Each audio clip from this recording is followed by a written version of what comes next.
Hello everyone, my name is PUTRI NUR SAFIA BINTI MEGAT ZARIMAN, and my topic for my speech is pedophilia issue in Malaysia is not something new.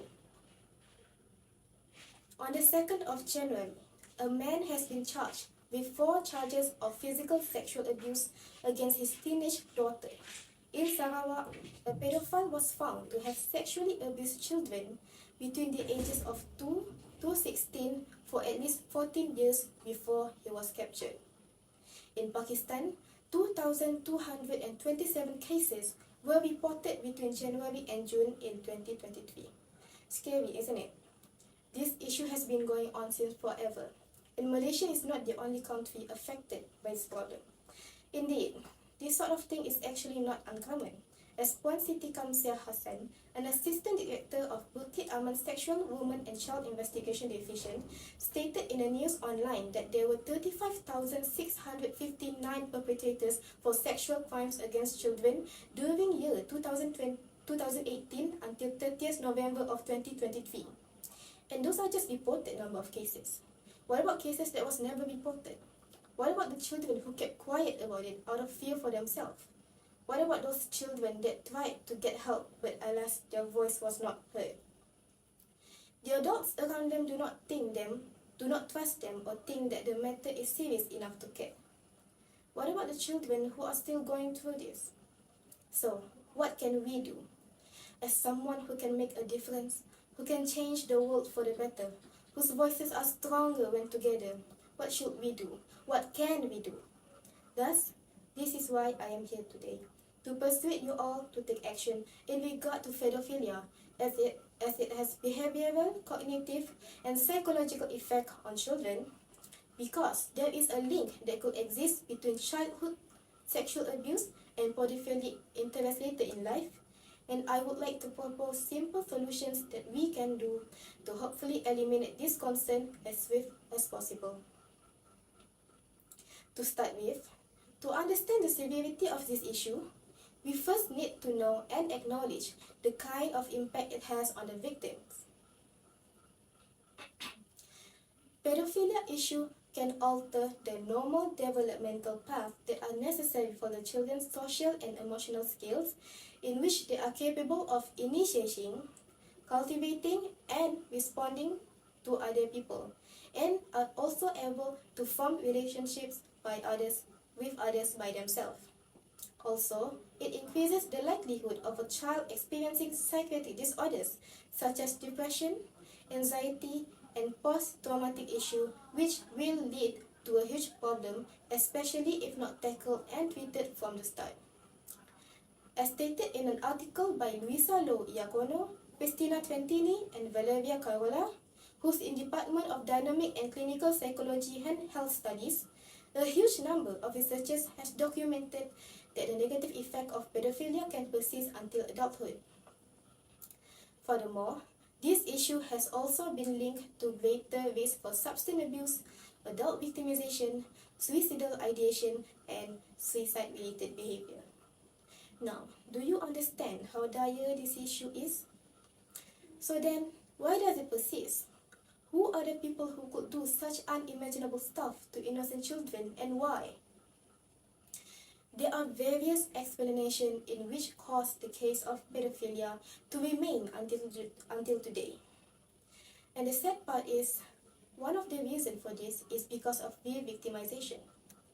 Re-victimization means to harm someone again in the way they have been harmed in the past. A review conducted by Hansen and Slater in 1988 found that from 18 studies that were reviewed, 33% of it are perpetrators that had experienced sexual abuse as a child.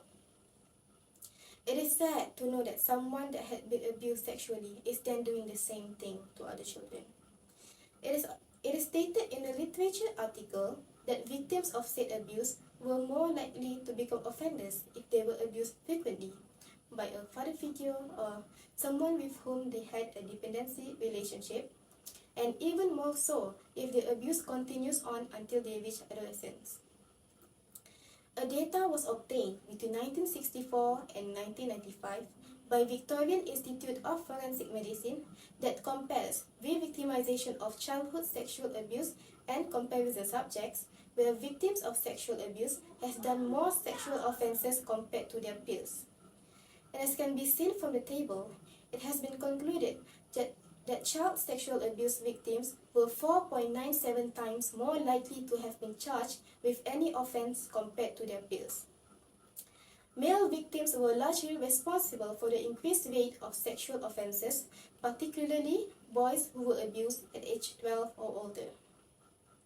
In the moment, you might be wondering, how could it get so awful, dreadful, so horrible?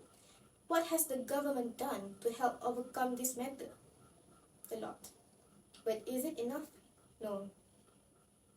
However, we shouldn't point fingers or leave it in the care of others, waiting for others to handle it. This is our responsibility, our accountability, our fault. It is time for us to take a stand, to take action.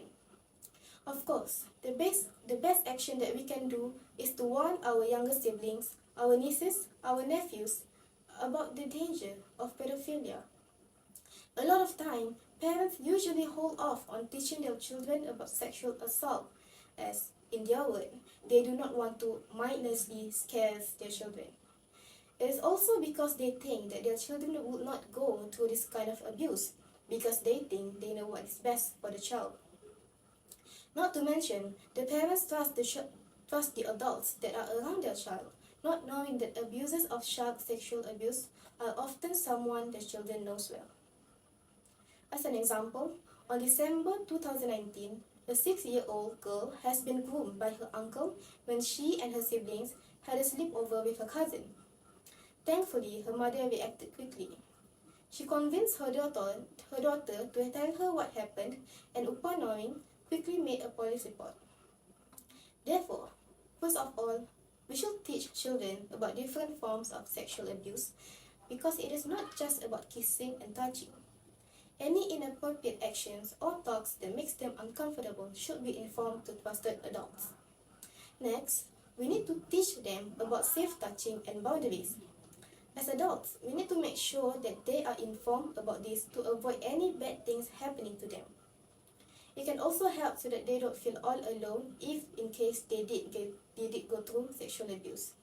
And lastly, we have to be honest with them about their private areas and not beating around the bush, so that the children will understand how serious this matter is. So, in conclusion, pedophilia is a thorn to our side, a disgrace to our home. It is plainly obvious how dangerous it is to our younger generation. Thus, I implore all of you to do the solutions I had told you about.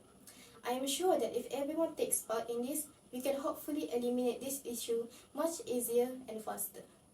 That is all for me.